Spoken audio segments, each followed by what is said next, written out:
উরুর উপর কোরআন রেখে পড়া যাবে কি না।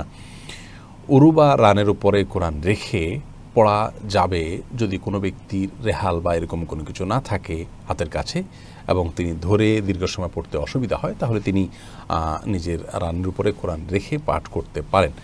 মূলত এখানে দেখার বিষয় হলো তার উদ্দেশ্য কী। কেউ যদি কোরআনকে অপমান করার জন্য এরকম করেন তাহলে তো সেটি তার ঈমান ভঙ্গের কারণ হতে পারে, আর যদি কেউ অবহেলাবশত এমনটি করেন সেটিও অন্যায় হবে। কিন্তু যেটি আমরা উল্লেখ করলাম, অর্থাৎ কেউ যদি ধরে পড়ে রাখাটা তার জন্য কষ্টের হয়, একটু আরামের জন্য বা হাত থেকে পড়ে যেতে পারে, সেটার জন্য বরং তিনি রানের উপরে ঠেক দিয়ে তেলাওয়াত করেন, তাহলে সেটি জায়েজ আছে। কারণ ইন্নামাল আমালু বিন্নিয়াত, মূলত উদ্দেশ্যটা কী তার সেটি হলো দেখার বিষয়।